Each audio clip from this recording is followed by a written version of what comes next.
Donc là, l'objet du délit aujourd'hui, c'est de regarder qu'est-ce qu'on va faire sur ce plancher. Il y a un plancher au-dessus, un grenier, et on voit que quand on a enlevé le torchis, alors surtout sur les maisons, quand on fait de la rénovation, bah, il faut tout enlever. Moi, je dis qu'il ne faut pas lésiner, il faut tout enlever, tout le torchis, et regarder comment se situent les sablières qu'on appelle.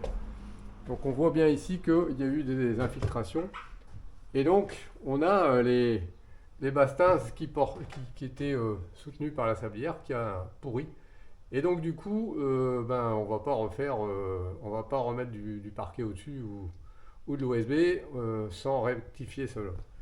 Donc, ce qu'on va faire, c'est qu'on va couper toutes les battins. On va enlever en fait l'épaisseur où il y a les battins plus la sablière. Et on va faire un linteau en béton dans lequel on reviendra fixer une battance le long du mur pour refixer avec des sabots nos nouvelles battasses qui elles vont traverser la pièce et venir se figer dans une autre battance ici avec des sabots.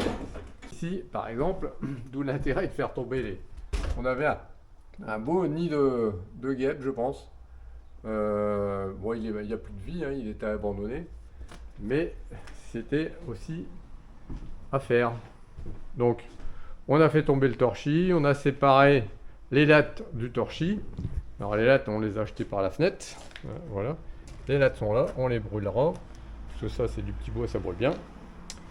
Et puis, le torchis, on l'a évacué. Enfin, c'est plutôt de l'argile hein, avec un peu de plâtre. Le gîtage, et vous voyez le problème. C'est que, alors c'est une maison qui, avant les années 1900, elle est de 1890, et donc vous voyez ce qui se passe, c'est que les entretoises entre Bastin et entre Bastin, alors là c'est encore pire parce qu'ils ont mis un bastin, une planche, alors là ils ont été à l'économie. En fait on n'a une seule entretoise. Alors que c'est ça qui donne la rigidité du plafond. Donc il en faut, sur une longueur d'ici de 5 mètres, il faut en mettre pratiquement 2 voire 3. C'est ça qui va faire la rigidité. Non, en fait, c'est même pas des entretoises en bastin, c'est de la planche. Donc vous voyez, ce plafond, il peut pas être très costaud. Et on a beau mettre de l'OSB au-dessus, le faire bien, il va toujours être très vibrant quand on va marcher au milieu. Alors, bien sûr, si on s'amuse à mettre des cloisons comme il y avait avant, et qu'on le soutient un peu, bon, ça va aller mieux. Mais en dessous, on a le même problème. C'est qu'en dessous, on n'a pas de mur porteur. En fait, toute la maison, elle est faite comme ça.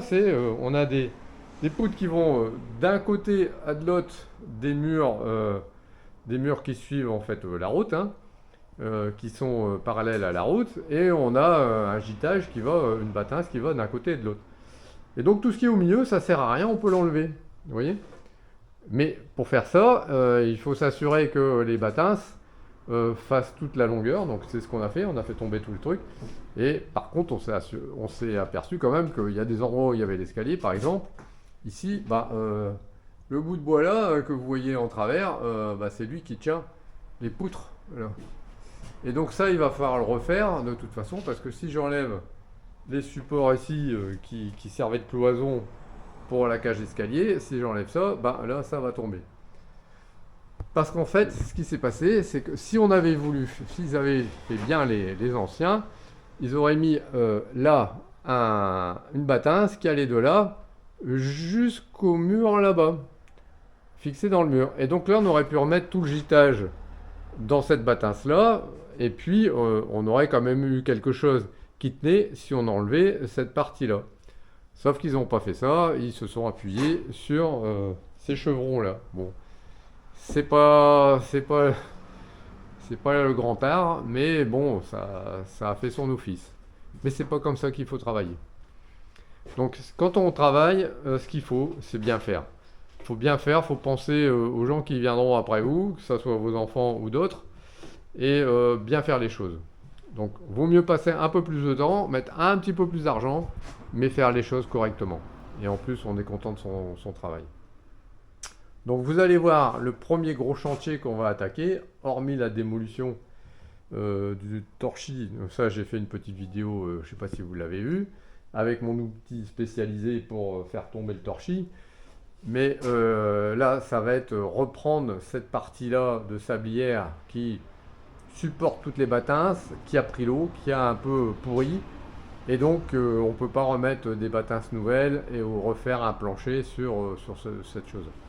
Donc, il faut reprendre ça et vous allez voir comment on fait. Alors, ça va être du travail, mais je pense que c'est complètement nécessaire.